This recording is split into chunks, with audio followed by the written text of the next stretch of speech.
Welcome back to the Mindful Mic. I'm Grace. And I'm Colby. Today's episode is a powerful and deeply personal one. We're joined by Jake Stockton, founder of Stay and Play and the Continuation Project, initiatives created in honor of his son, Kade Parrish. From heartbreak, Jake has built connection. Through Stay and Play events, innovative projects, and grassroots community engagement, he's sparking awareness and opening doors for conversations that truly matter. This conversation touches on loss, resilience, and hope. Before we begin, we want to remind you, our listeners, if you or someone you know is struggling, please call or text 988 to connect with the National Suicide and Crisis Lifeline. You are not alone. Okay. Welcome, Jake. We're so excited to have you here. Thank you so much for having me. Welcome to the Mindful Mic. So we have a lot to talk about today. Yes, we do. A lot. You have done a lot. I think we met you back a year and a half ago, maybe 2 years ago. Less than a year and a half ago. Maybe just a year ago. It's like a year and a couple months. Yeah, you came into our office and met with Grace and I. I knew you briefly. You were my son's baseball coach. Oh, yeah. Amazing baseball coach. And so I met you that way. And then, we started talking about your journey, and that was the beginning of it. And I'm so excited you're here to kind of talk about what you've been up to then. You've been just so inspiring, and I'm just going to kind of pass it off to you to kind of, well, talk thank about you. your journey. Yeah, I appreciate that. And I'm a fun baseball coach. I definitely pair up with somebody who's better at the baseball part of it. But yeah, no, you guys really helped me blow this thing up. I don't know if you know that. I've kept my first single page flyer that I made that definitely looks, my 8th grader can do better, like design and stuff. And I remember I just sent out a message on Game Changer that, hey, I've got this website and I'm trying to do this thing. And, you sent back, we need to talk immediately, which is incredible. So thank you. You guys have been awesome all the way through this. I guess we start talking about Kade first. Part of this, when it's difficult, it's because I feel like I don't include Kade enough. It can be hard for some people to hear it a little bit. They want to hear the message, but the direct reason why it gets a little graphic or intense, I guess. Mm-hmm. But he was such a genuinely sweet boy, like seriously so sweet, to his grandma, and he's like an animal whisperer. We've had cats and dogs because my wife is an animal hoarder in the best way possible. And he's just always so good with them. And then as a big brother, he'd do a little pushing around and stuff, but honestly, like, I grew up with brothers, and if one of them was as nice and sweet as Kade was, I probably would have a little less, minor childhood CTE or whatever. He's just a people pleaser. He just really liked to make people happy. And he worked hard at everything he did. When he was younger, it was being a people pleaser. He was so helpful. We did a remodel on my mother-in-law's house when it was decided that we were all going to stay there for a while in this economy. And, he was, 7? And just right on my hip, trying to do everything that I'm doing. And that changed a little bit as I became more of a teenager, right? Sure. I'm not helpful with much of anything. Yes. But the sweetness never left. I know a bunch of kids who felt included and seen because of Kade. Couple who I still am in contact with. A great teammate. He loved making people happy. And he was like incredibly determined, like to the point of hard-headed, maybe a little bit. Mm-hmm. All of his attributes he just had turned up to 11. Sweet to the point of oblivious, where he'd just have have people over and be, you know, giving away the whole fridge and the pantry. Of course, it's not a problem, but you know, and determined, like if we, you know, if we told him no, you can't. Come on, you're eating us at a house and home. He'd take it in a backpack to his friends. It was gonna happen one way or another. That's wonderful. Yeah, I mean, when it came to his sports, I remember he couldn't stop from rolling over. You know, in baseball, he's got his swing timed up right, and everything's good right up till contact, and he's just rolling his wrists early. And he would go in the cage with one of our other coaches for 30 minutes, 40 minutes, as long as they would stay after practice, working on it until his hands are just like beet red and stinging. He was pissed off to be great. Was baseball his main sport? He played a little football, or he played a lot more baseball, Baseball, but but football, football. as soon as we got to tackle football, oh my goodness. He was just an incredibly gifted athlete. Like, some people have skill because they've worked really hard at their craft, and some people are just born talented. And he had both. That, along with being a great teammate and a character guy, it was really something. Yeah, well, his determination actually sounds a lot like you, and reminds me when you came in and you had this huge, amazing idea that we'll talk about in a little. And I just remember thinking, like, this is amazing, such a great idea. It's a huge undertaking for someone that's never done it before, and that didn't stop you, and you created this amazing tournament with a huge turnout, and so that you describe his determination. I'm like, oh, who does that sound like? Yeah, he may have picked up a little of that hard-headedness from me. That might be part of the reason why. It's amazing, though. Yeah. Well, you can't get anywhere if you don't start. So. Exactly. You can't teach that. Yeah. Yeah, exactly. So after Kade's passing in November 2023, what gave you the strength to shift from the grief that you and your family were experiencing to wanting to turn around and use that to create something meaningful? Oh, well, it definitely wasn't strength. Honestly, it was fear and anger. And they're a little bit more, at least for me, those are motivating emotions. They make you act, even if it's not maybe in the most healthy or good way, but they make you act. I was afraid of, you know, his friends moving on with their lives and having this be a part of it. I was afraid for them being like clamped down on, and parents kind of wanting to protect him to the point of smothering. I was afraid that his actions would cause and spread more fear. I was afraid for my wife and my mother-in-law. I was absolutely terrified. I'm still pretty scared, but I act when I am now. And I was angry. I'm still angry. Right. And it's hard because I just want to kick somebody's ass. Can I say ass? Sure. Yep. Okay. I want to kick somebody's ass. Yeah. Or something's ass. And, you know, at first it was Kade, and I don't think I'm wrong for that, but it didn't feel good. It's very common. And it's like any other mistakes your kids make when they break a window or the TV or something, and you're mad, but you can't stay that mad that long. And it's more like we teach in that moment so that we don't have it happen again.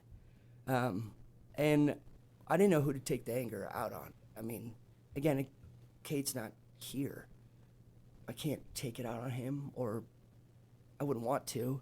Not his friends or the schools or any of that, because I don't even know who's responsible. And even if I did, that's not a great way to go about it, and I can't take it out on strangers because I quit drinking, and so that won't happen. And it's just passing on the anger. But it didn't go away, and so I'm going to try to kick suicide's ass. That's the plan. Wow. I think that's so raw that you said you're angry, and even admitting where the anger is going towards, you know, when you get angry at your child for something, but there's no outlet, or, you know, just being real about that, I think is I love your honesty, and I think it's so healing for people to be transparent and hearing that as a real feeling. I also wonder, with the anger and the fear, does that also come from, like you said, no, you don't know who to blame or where to put it, but do you feel like there was a lack of organizations or support of where to go, resources in Idaho, or did you feel kind of alone there and a fear that, like, wow, if I don't have this, do other people not have this? And do you know what I'm saying? Does that? Yeah. I think it was more that I didn't see the signs as more than normal teenage stuff. And therefore, I didn't look for any of the resources. There was some frustration with the fact that maybe these resources weren't presented to me. Like, as a parent of a young man in Idaho, they're at risk for suicide. That is maybe the highest risk he's 14. So 14 teenagers, that's got to be one of the highest risks. Yeah, second leading cause of death in Idaho among that age group. And so the frustration was more about us not getting some of that information preemptively. But I've definitely learned that the resources are here. There's people here doing the work. But how do we get information to them? How do we convince people that there are groups out there that can help them and that you do need help and that it's easy? How do we get that information to them before they need it? There was a lot of talk about mental health and suicide after Kade passed because he was one of a handful. I mean, what was it? 8 in that October? Yeah. I think it was 8 in, well, if you add the Horseshoe Bend and in the Treasure Valley. Yeah. And so Kade happened to be the last one, and there was a lot of conversations that were going on. I remember going to this big meeting in the auditorium at Boise High, and I don't know why I went, because it wasn't for me, and all it did was piss me off, because I just felt like it was too late. And it was too late for me, and it's too late for a lot of other families, unfortunately, but it wasn't too late for the people in that room. It wasn't too late for their families and their kids. But it's like, why do we have to wait until there's that much, like, tragedy before we start being preemptive about this conversation? Yeah, how can we be more proactive in that and feeling like, you're sitting there and it's too late, now what? And I think that's where it begins is the prior, right? Is the prevention. Well, and also I would say begins with what you're doing in your efforts with Stay and Play and all that you're doing for Kade's friends and all those kids, right? I mean, it's the cycle, the prevention to postvention cycle. These events you're doing, I would argue that they're both postvention, a way to get all his friends together and provide them support and this like community healing, while also protecting them and their families, right? So that now they can have access to that information sooner. Yeah. And that's and that from there, the very beginning, you developed the concept of stay and play, stay semicolon and play, right? And so, why don't we kind of tell us how that came about? Because I think that's doing exactly what Grace is talking about. It's helping prevention and postvention. I think what you're doing out there. I don't think I know what you're doing out there. So if you want to maybe just kind of give us an idea of what that symbolism and what that means to you. Yeah, well, I'm glad you know because I still don't know for sure. But I'm okay with being wrong. Stay and play. Funny enough, I was tried to be convinced by a couple of people, especially in the sports world that I know. They're like, can you change it, tweak it a little bit? Because Stay and Play is actually like there are types of tournaments, like out-of-town tournaments, where you have to stay in certain hotels to play in the tournament. Oh. And those are called Stay and Play tournaments. So I did borrow that a little bit. I didn't know. I know this first time I heard it. It's a whole world. You start pulling in some of these travel sports people and your podcast will blow up. It's crazy. But the semicolon was something that I saw on a sweatshirt that one of my wife's ex-coworker's daughters sent her a picture of.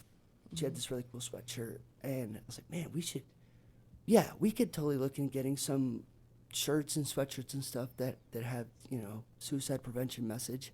And I kept seeing the semicolon. And I was like, okay, I don't get it, but it's cool.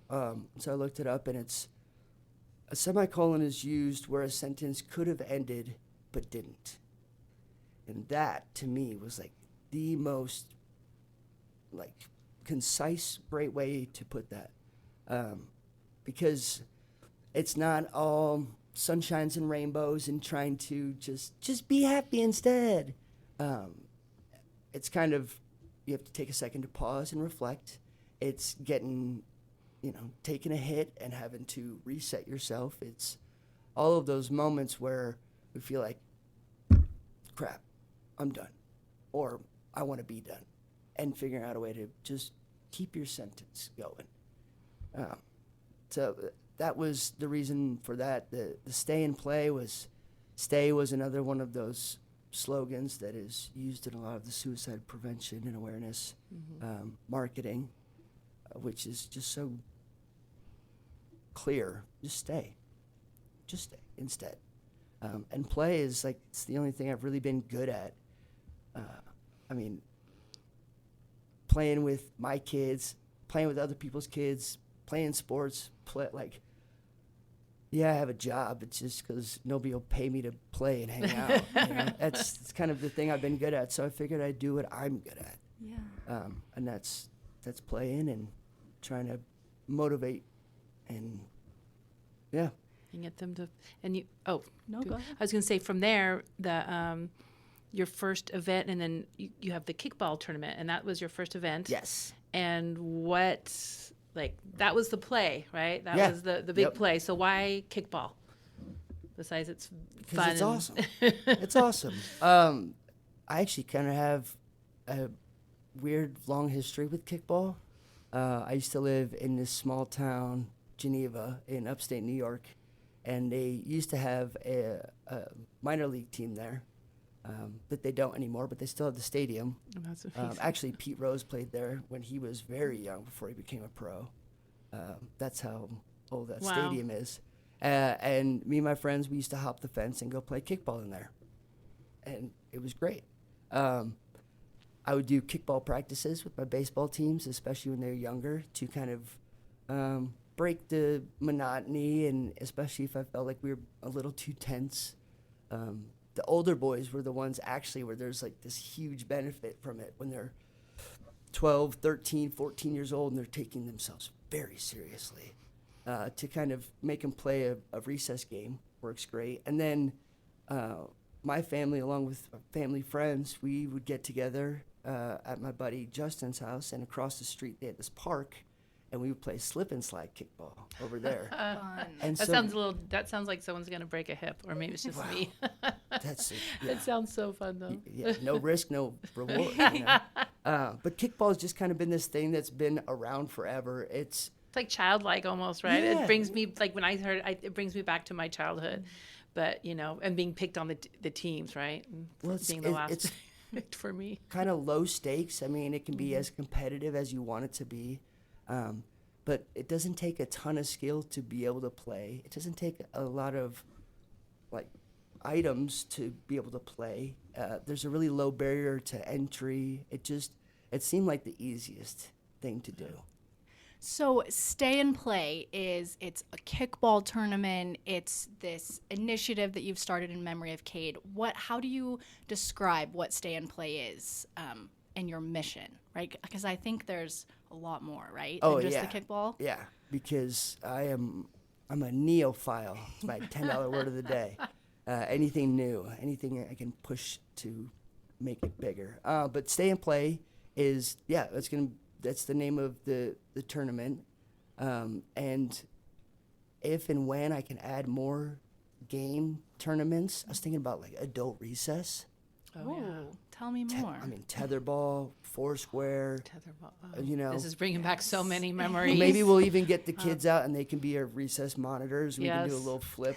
But for right now, Stay and Play is the kickball tournament. And once we kind of figured that part out, that we were going to play these games, and I started meeting with people like you guys and had these ideas for different things to do, like the resource row and an auction and a raffle, and then some of these smaller things I wanted to do in there. The more I learned and was kind of exposed to from May of last year until October, I just kept wanting to add to it until it became this much bigger than a kickball tournament. It was so fun to see. It was fun. You were out there I early, think I first thing blacked in the out. morning. Yes, it was. There was a lot going on, but I mean that park was packed, and we had you had resources there, and it was. I really enjoyed watching it all come together. Yeah, it still feels a little bit like a fever dream. Yeah. I'm glad someone else was there taking pictures. I know. But yeah, it was truly an incredible journey. And then the day of, I can't describe it. I'm not even gonna try. People will just have to come and see for themselves, Exactly, right? precisely. Yeah, I mean that's because you have it. Let's get into tell the people how they can get involved in. And we have so much more even to talk about. But just since we're talking about this tournament, it is going to be October 25th on a Saturday. Mm-hmm. You have opportunities and I'll let you to donate, Mm-hmm. to play, get a team together, and to be a resource. We'll be there, I think, with a table out and everything. And so if you're a nonprofit, or you can go to, or want to show any of your, materials that you have and talk about what you have to offer for the community. Yeah. If you help people, come set a table up and show the people that you want to help how you can help them. It ties back into the whole getting information too late. I don't want anybody to get information too late. I don't want anybody to find out that there's these groups that I could have used, I should have reached out to. I don't want that to happen to anybody else. And so the more the merrier. Let's get the cops called because there's too many people there. But yeah, there's a ton of ways to get involved. Make a team. 10 people, 10 to 15, or 9, or 16. There's no kickball cops. How does that work with ages? So do you have We've got 4 age brackets. 4 age brackets? Yep. Okay. So youth is 12 and under. Teen is 13 to 17. Adults 18 and up. And then mixed is any different ages. Yeah. I call it Families family. wanna do it. Yeah. I call it family. It doesn't have to be family. But it can be. If you're mixing with a bunch of different ages, you're a family of some Be a couple sort or different another. families together. Exactly. Yeah, that's so fun. Goal is 100 teams and make it the biggest in the U.S. So We can do that. I'm saying Come on, Treasure Valley. We can do that. we had Have 25 fun, without make a difference. even knowing what I'm doing. Yeah. So What's the cost associated? it's $100 per team. Oh. It's That's or nothing. or So you $10 can a have- player. So you can have a captain, someone get together and just say, okay, everyone give me $10. Let's Yeah. make a team. Yeah. And if you need to, sign up now, and I will email you and remind you before the day of. Because this is kind of a one-man, small group operation now. I've got a small group. Small group operation, we can do it any way we want. If there's a reason that you want to do it and you can't, contact me.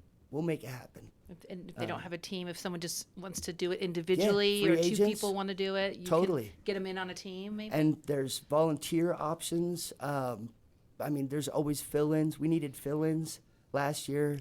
I need umpires.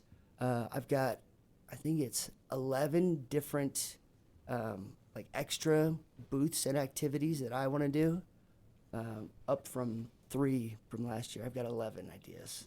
Wow. So I need people to run those. I need people to interact with all those and to watch and to donate handmade or unique items for the auction. Silent auction is Oh, yeah. the personal stuff or personally curated.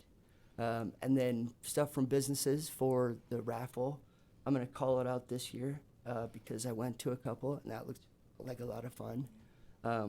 Come blow bubbles. I want there to be bubbles everywhere. Oh, that's fun. I need atmosphere set, and whatever level of engagement you want to do, there's opportunity. There's opportunity.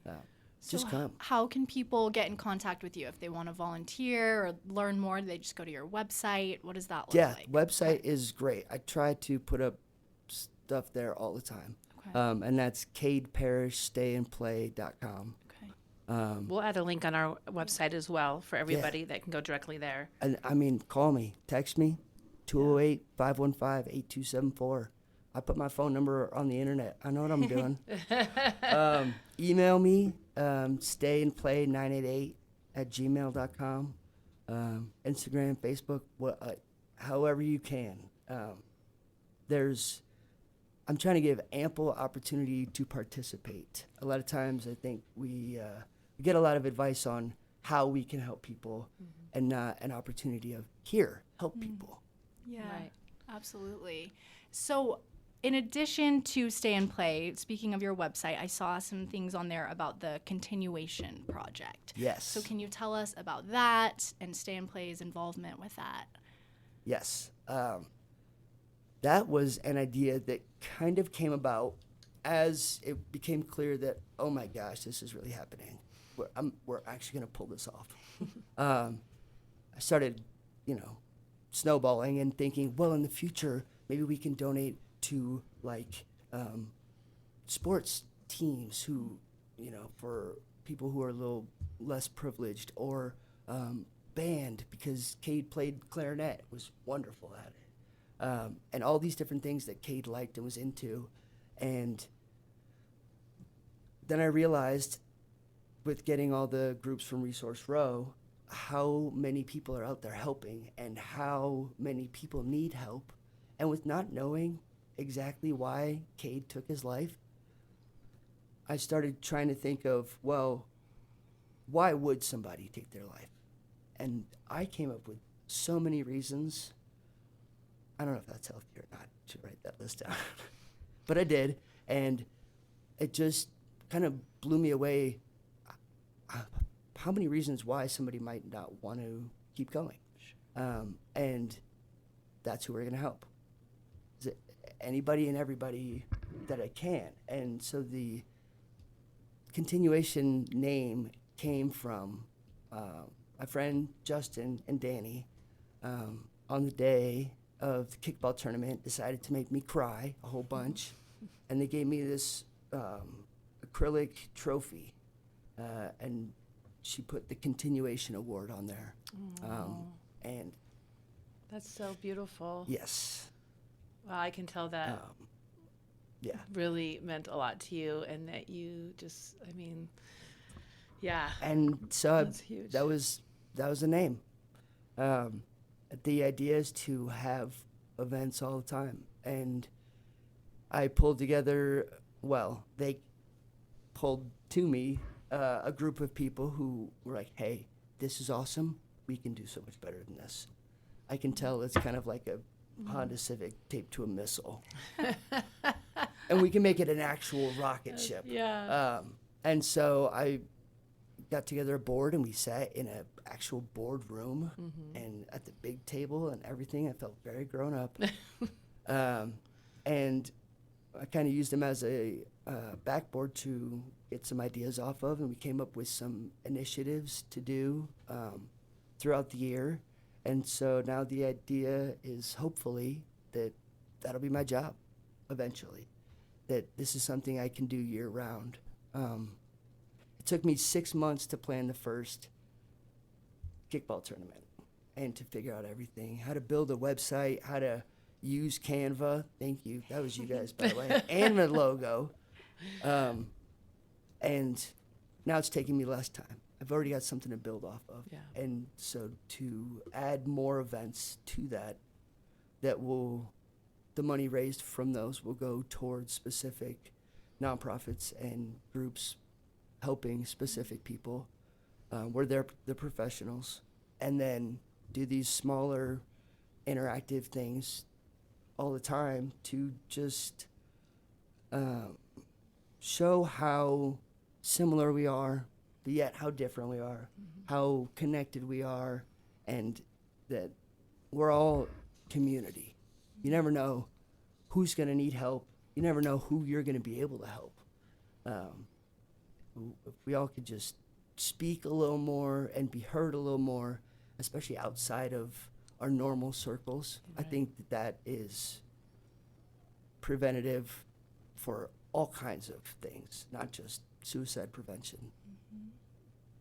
So, so the continuation project kind of is your, would you call it like your umbrella? Yes, that And is the then name of a nonprofit. The nonprofit. And then you have the tournaments, the stay and play, and then you have your other, I tried to do another event this year. I jumped the gun a little bit.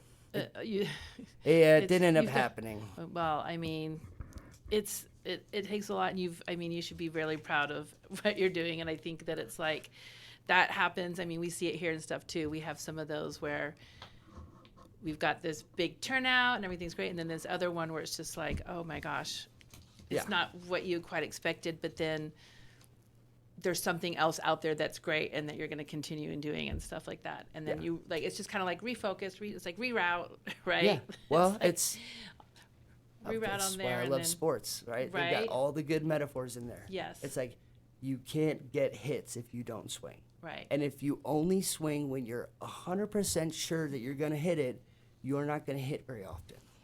You're not going to be very good at it. Right. You learn a lot from your misses. So I tried to have the DIY Dirt Hill Derby this year. I thought would be a really fun event, and it's going to be, but not this year. I love that idea. I don't know if you know this, but at the children's home started, we have these pictures of the orphans doing their boxcars and derbies. I have to show it to you from the orphans here in the early 1900s at the children's home. And I was just looking at that picture and I was thinking, this is so cool. Why don't people do this anymore? I promise you, I was just looking at the picture of that and I was like, this is so fun. Yeah. It's so childlike, and just to be adults too, to like, build those derbies. I don't know if you like build them yourself and then race That's the them. And I'm idea. like, that is fantastic. Yeah, the idea was to build your own car. I didn't want to call it a soapbox derby because Yeah. that's a very specific thing Okay. with some very specific kind of connotations as to what your vehicle looks like. Oh, And I wanted to open it up a little bit. Mm-hmm. Mine is this crazy PVC and wood, like chopper looking thing, still in my backyard. Fantastic. Awesome. But yeah, not everybody plays sports. Not everybody likes Yeah. sports. All my friends, I'm like the only sports guy. Yeah. They're all gearheads. They all talk about trucks in the garage, Yeah. which, not hating on it. I'm right there with them. I can talk trucks pretty good, but they're not sports guys. Building, as soon as I brought that up, they were so much more interested. They were so much more lit up, like, oh my goodness, that sounds awesome. And again, it will be. It just Don't give up on that idea. I love it. I love figured the out how idea to of- walk, and I signed Yeah. up for a marathon. Yeah. Well, I think it's a fantastic idea, and I can see families like doing it together and building. And They used to have the soapbox derby race downtown Yeah. in Boise to the Capitol. They had it down Capitol, and they'd go right up to the Capitol. let's bring it back. I love it. It's just participation. Don't give up. You just got to give up time and energy and money for fun, for no reason. Well, the one thing that I see that you do on Instagram that I love, that I feel is a huge success, and I would like to know a little bit more about it, and how it came about. The red phone. I call it the red phone. Yeah. I don't know what you call it. The calling to stay. Collins, thank you. Okay, but So that was the idea of one of the women on my board. She was a photographer for kickball. Friend of my sister's out in Caldwell, Brittany Brown, and she came to me with this idea. She's like, we could make like a Google phone number that's just a hotline that people can call and leave these messages, and then we can put them up. I was like, that sounds great. So we did it and just had the number, posted, and I called it all the time just to make it work. It's funny, people will do things if everybody else is doing it, Yeah. but it takes somebody to do it Yeah. to get everybody else Get it to do started. it. So I just abused that line. And then I was thinking about kickball, and I was like, it'd be really cool if we had a phone where people would just dial on it, the hotline, and we, get them to do it from there. And so I found a rotary phone, still have it, great, and all these crazy gadgets to make it connect to Bluetooth to my phone. Oh, wow. Yes. I know. I saw. So that's that red phone, that old rotary. Yes, That's like a. that big one. I love it. And that was You found. a overly complicated version. And so kicking it around, Brittany found this phone that records messages to itself. You just charge it. All you gotta do is you pre-record a message. They pick it up. It'll say the message to them, gives a beep, and then they can leave their message, and it's recorded to the phone.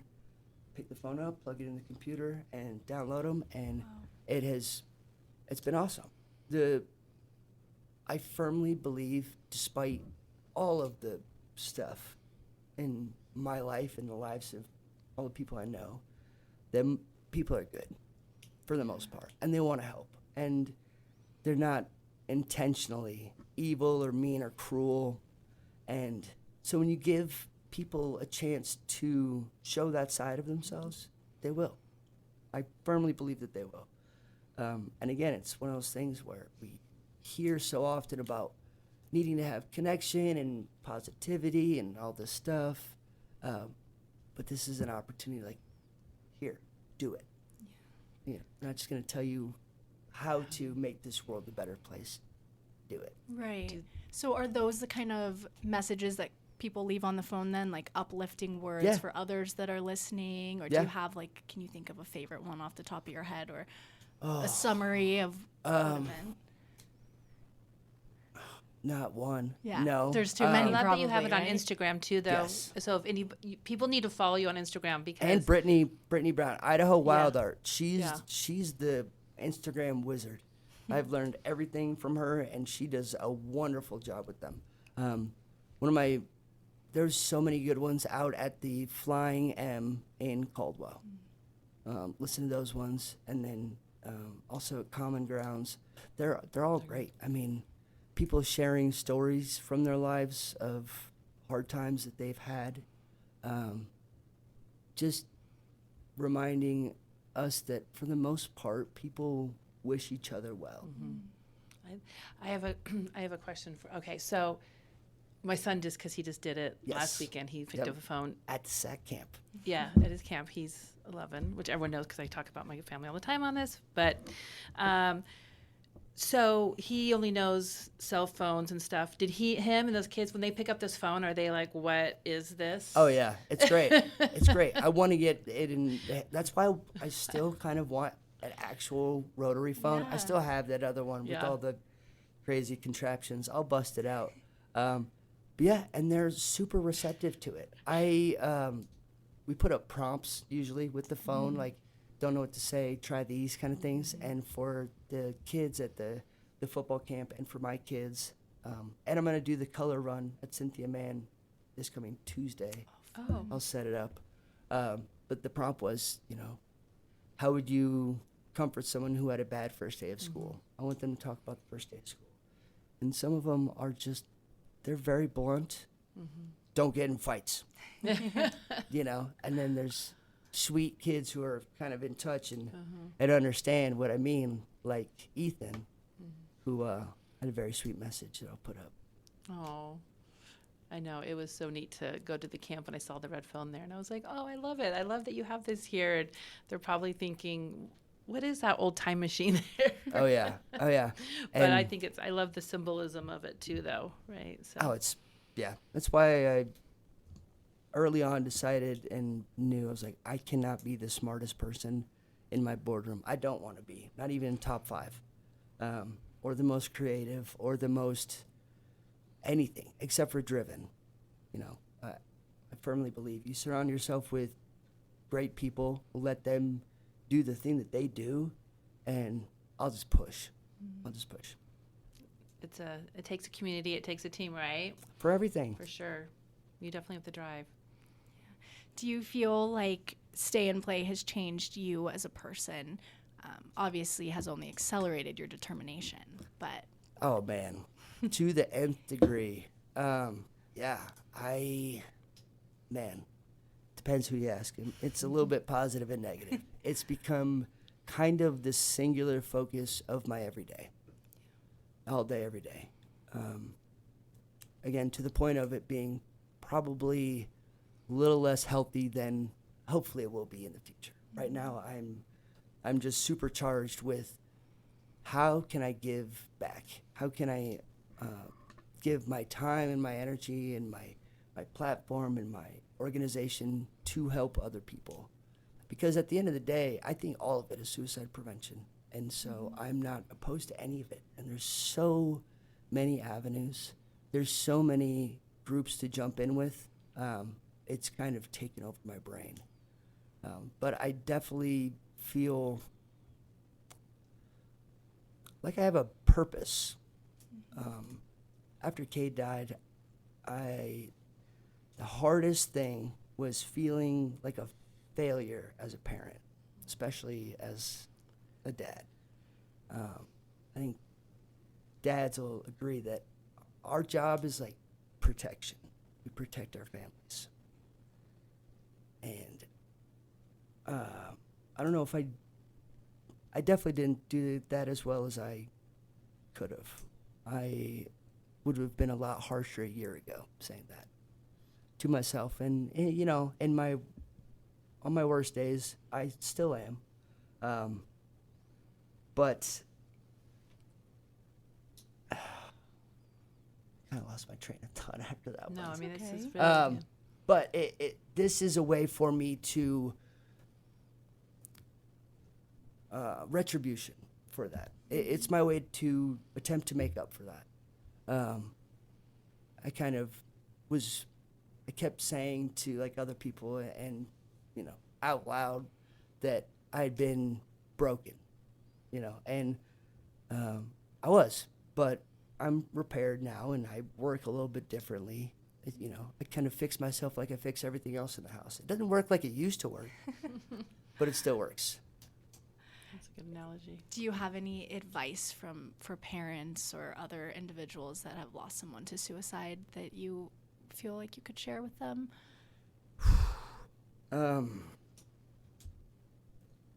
Yeah, lean into those emotions that are motivating, and motivating isn't always like in a positive motivational go do something great.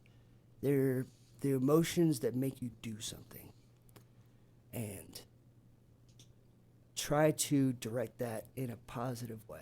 And that's going to be hard, but I think the most dangerous thing to become is helpless, or the feeling like you're helpless, feeling like there's nothing that you can do, feeling like there's no impact that you can make, and feeling like your life is over. Your life's not over. Well, your old life is over. The life that you had, the life that you had maybe planned, the life that you saw in the future, that life is over. But you can make a new life. Your life is not over. I love that. Thank you for sharing that. Have you had, you know, I think, you know, parents, obviously they'll handle it differently, right? Some are kind of the more sit back and, you know, not. Yeah. But have they been able to, have you had conversations with other parents or a group or anything where they're just kind of like, you know, this is great what you're doing. I'm, you know, not there to do that, but would love to learn or be a part of it, or, you know, kind of. Yeah. That you are able to communicate with or that they've reached out to you? I've had a lot of people who are interested in helping. And so right away, again, because I just take everything to 11, I'm like, all right, let's start. My next board meeting's here. What are you doing? They're like, whoa. It's just like, let me know when we're like a month out, and I'll help you flyers or something. So there's that. And I've got a lot of messages from people, not even parents mostly, a lot from kids about being an inspiration, which is still, again, feels like very weird. dichotomy between the personal failure feeling and then being an inspiration. So I'm still coming to terms with that. But the really encouraging thing was I've had a lot of parents reach out and say, hey, my child's struggling and I don't know what to do. And to go from where I was a year ago feeling to having people kind of confide in me and reach out and think that I could possibly know what I'm doing, just shows that I'm obviously doing something different and I'm doing something right. And I'm not a professional. And so I say, okay, well, here's how I can kind of help you deal, but here's some resources. Yeah. Here's people you can go to. That has really, really helped me deal with the lows of everything and doing this project. It's the affirmation. Yeah, and I think it's great that you are able to help people and give them resources and be there for them while you're still grieving and will always be grieving. I mean, that's really heavy, I think, and it's also can be pretty heavy that, oh wow, like you said, I'm not a professional, what am I saying? You know what I mean? Like that's a lot to take on. Yeah. So kind of talking about that and where we're going with with mental health and resources, what's available. Let's talk about boys and men's mental health, because because I don't think we do very often or often enough. I think what you're doing is help shedding a light on that with some of your your partnerships that you've done. Mm-hmm. I don't know if you want to talk about any of those partnerships, because I think sometimes boys and men are kind of how you were even talked about a little bit earlier. They're like taught to be like the strong ones, the providers to protect the family. Yeah. But the truth of the matter is that mental health does not discriminate. Yeah, and I don't think that there needs to be these two separate categories of vulnerable men and strong, protective men. I think that they're the same thing, and they can be. It's all in reframing it. It's all in having the conversation, and it had to be pointed out to me by Lori over at Magic Valley Suicide Prevention Awareness. We were having a conversation, and she's like, "What do you do?" I told her, I was like, "I'm a superintendent for construction or commercial construction." And she said, "I don't know if I know a single other blue-collar man in the field talking about what you're talking about and doing what you're doing." And she's been doing it for a long time. I mean, she's 20 years in. And I may have added a couple extra words in there, Lori, if you're listening. But I didn't even realize that. And I didn't realize how many people I can represent. It really is, I think, in the reframing. Like I said earlier, I mean, being tough to me now is coming on and saying into a microphone that I failed as a father. It's saying that, I don't feel like that as much anymore. Mm-hmm. It's admitting when I have bad days and when I have good days. It's trying to lift other people up while I'm trying to lift myself up. It's trying to raise the whole tide for everybody. I think that's strength, and I don't like the stigma that like guys don't talk, and it's when we say we're fine, like I say I'm fine, and that's probably the truth. Like I talk a lot, and I still say I'm fine. I'm totally good at being vulnerable, and I still say I'm fine, because we're good at surviving. When it comes down to black and white, am I surviving or am I not? For the most part, I can be pretty low and still be fine. But I'm a little different because I don't mind being vulnerable. And so when you do cross that line, it's hard to admit. And it's hard, I think, for people to say it when they don't have the practice. Yeah. I don't think men know how to do it. Mm-hmm. Yeah, that's such a good point. And kind of like you said, I mean, the strength is within the vulnerability, right? Yeah. That is the hard part to Yeah. talk about it. Yeah, I think redefining what tough means, Yeah. and did you found that out after now where you are today? Like before you would have been like tough is being tough. Now it's like No. it's being more vulnerable, or have you Nah, always had I've a little bit always- of vulnerability? Yeah. Okay. I've kind of always been an open book Yeah. when it comes to that. But I might be a little bit of an outlier on that, but it's understanding that like men want to be mentally healthy. Nobody wants to be suffering and struggling. But when it takes a long time, like this kind of generational knowledge to change, and the framing to change. That's why I love working with Matt Ganucci at Healthy Masculinities Initiative, BSU. He is awesome. He's awesome. He's everything that I'm not, as far as being a professional and like a researcher and knowing the data and kind of the science and psychology of this stuff. I love talking with Matt. Can you tell us a little bit more about that organization, or is it's part of Boise State, Yeah. right? Yeah, they have grabbed people from all different fields over at Boise State in this coalition group initiative called the Healthy Masculinities Initiative. I'm always throwing spaghetti at the wall with him. Hey, we should do this, we should do that, we should do that. And they do some stuff on campus, and I'm sure he's got things cooked up for this coming semester. But the first thing that I saw was I went to a panel that they had in the Stickle Sky Center. And, they had, it wasn't Matt Paradis. Oh my gosh, I'm going to forget the name of the guy. Ex-Boise State football player, played in the NFL. And then, another guy who was a football coach in Texas. And then two female researchers.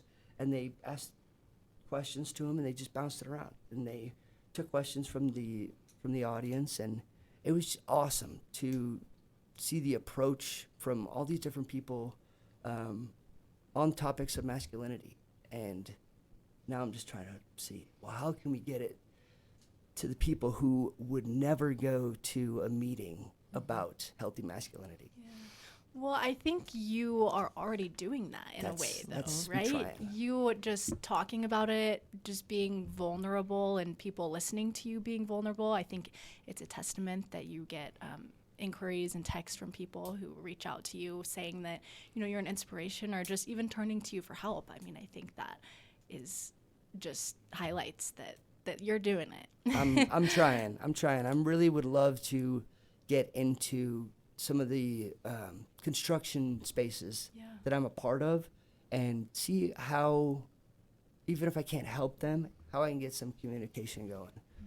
I don't know how my boss would feel about dropping the red phone off at my work site, but it's things like that, using You the never know, context I have right? there, and seeing if I can't give them the space to do it. Yes, I love that. I always talk about that, and I think it's so important, like meeting people where they are and finding out where, middle-aged men, where are they spending a lot of their time if they're struggling? Maybe they're at sports bars a lot, spending a lot of time there. Like, let's give bartenders some resources to recognize, I have a regular, and something doesn't seem quite right, so I just love the track that you're on.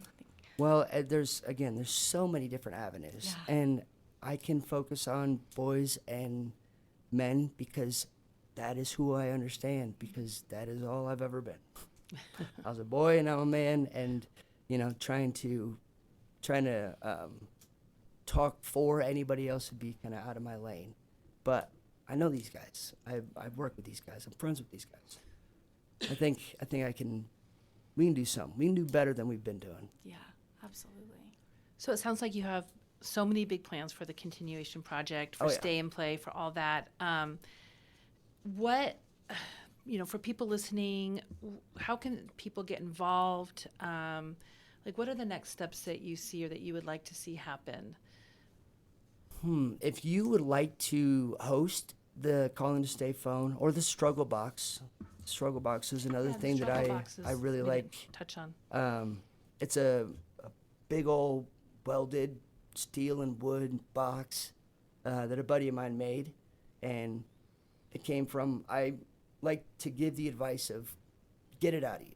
I don't care how you do it, whether you tell somebody, you just say it out loud to nobody, if you write it down and throw it away, if you turn it into a song or in your journal, or if you draw about it, whatever it is, expressing yourself, it's like anything else. You have to practice it to be good at it. And even doing it poorly or incorrectly, whatever, is a way of processing that poison in you.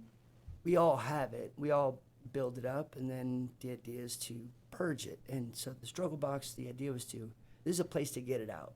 Wrap it up in chains, nothing's getting out of this box. It'll hold it for you. And it also serves a purpose of showing what other people struggle with. The Calling to Stay line is great because it's motivating and it's heartfelt, and it's people who maybe feel good at the time telling other people to feel good. And that's not all of life. A lot of life, maybe not a lot, certain chunks of life are hard and they suck. And it's the best version of it is never going to be rainbows. And admitting that, making that relatable, making people feel less isolated in their specific situation, it's huge. I learned a lot of that from AA. Listening to other people's stories just over and over without fixing them, without getting all the way into the context, without, turning it into this big discussion, just hearing all the shit that someone else has had to live with. It's humbling, it's connecting, and it can make you feel maybe not better about your situation, but more understood. And that's huge, especially talking the masculinity thing. Right. They might not all be about all, rainbows and puppies and butterflies. I am. A lot of guys aren't. But if you want to talk about, here's some things I've lived through, I've dealt with, and I'm still moving on. Like, I'm still finding a way to continue and trying to do it without passing any of that on to anybody else. That does show toughness. That is a way to, make it feel kind of a little more masculine or tough, I guess. Yeah, I mean, connecting too, right? Yeah. And showing your vulnerabilities. Like, when we look at Instagram now and Facebook, everything is rainbows and puppies and perfect, right? Can be. Which we all know it's not true. Right. And so I love that, like, this is a way to show, like you said, the vulnerability and, like, look at things are not perfect. Nobody's life is perfect. Yeah. And, let's talk about it. Let's put those vulnerabilities in a box or make those phone calls on the red phone and, let's practice saying yeah. and talking about the things that we've dealt with. I mean, you can't process and deal with it if you can't admit it. And you can't admit it if you feel like nobody would understand. Mm-hmm. So a big part would be hosting, and by that you mean Yes. either having it at your office or work or Events. Which we'll do for sure. Yeah. At ours. Invite me out. I built a promo mobile, I call it. So I get the phone and the box. I've always got other things. I try to do these batons that just have nice things on them. You hand to strangers. Check out the website. Sign up for a newsletter. I've sent out 2 emails in a year. So I promise I won't blow you up. But that way I don't have to try to put it in a million different places. Participate. When you see these things out there, do it. Yeah. Come to the events. If you have ideas, let's go. If you do something, whether it's make something or have your own events or customize things. I mean, I'd love to find someone to do like merchandise collaboration with, like clothing. I'd love to find someone who has a clothing line that we can do a special like suicide prevention / sports kind of tough guy style for a month, you know, and a million ideas. And I'm The open sky's the to limits with you, it everybody sounds like. else's. Yes, there's Bring no it to wrong you, answers. and there's no wrong answers. There's no wrong answers. It's a one-man show, you know. The only person who's going to be mad at me and tell me it's a bad idea is my wife, and that's fine. That's not new. So the shirt that you're wearing right now, which Yes. is very awesome, colorful, can people buy that? Yeah, I've got a link, again, Brittany Brown set up a Printify shop on the website. Perfect. Okay. Yes, and she came up with a handful of designs. I came up with a couple. She's much better at it. But, yeah, they're up on the website. Okay, great. We'll link that as well. Yeah. Yeah. Volunteering, participating. Yeah. I mean, with nonprofits, especially new ones, it takes money to make things happen. Yeah. So, donations, buying the merchandise. There's so many different ways Yeah. to get involved. Money part's hard for me. That was probably Yeah. one of the Yeah. hardest things to do is to For sure. talk about my son and how much it meant to me and all the things I'm trying to do. And by the way, can I have some money? Right. I don't like that part. Yeah. So if I had to pick, if you were saying either donate or play, come play. Come play. Come yeah. play. You give 10, find 9 other people to give $10. Right. I want it to be cheap. I want you to get more than you give. So come play, and I guarantee you will get way more than you give for $10. Yeah. You want to see those faces there. Oh, People yeah. to show up. Get your face painted. Come get a tattoo. Come do kintsugi bowls. Come, blow bubbles. I got big plans. Oh my gosh. I love it. I mean, talking to you is so inspiring, and I love seeing the evolution of everything, like I said, from when Grace and I first sat down and to where we are today. And I can't wait to see where you are in 6 months, a year from now. I mean, I'm almost scared to see where I'm going. But I'm excited. I think it'll be because I great. get lifted up every time I put a hand out. Somebody lift me up. Yeah. So stick your hand out. Yeah. Like if you're worried that it's gonna go wrong, do it anyways. Because if it's gonna go wrong, whether you try or not, just try. Let it go wrong. Be wrong. It's fine to be wrong. I do it all the time, every day. Yeah. Love that. I think that's a good piece of advice to end on. Yeah. Thank you so much for being here and being tough. Hey, trying. and sharing the story about Kade. I love learning more about him and the wonderful boy that he was and the boy that you raised. And I think there's so much to be proud of.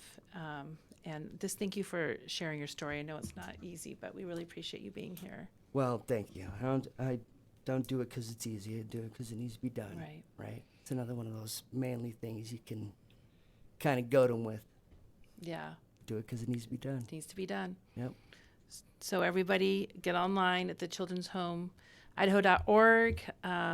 We'll have a link there so that you can sign up for the kickball tournament. It's going to be so much fun. There's resources are going to be out there. We'll be out there, and we'll just see everybody around. Yeah, let's blow it out. Blow it up. Let's. Thanks, Thank you. Jake.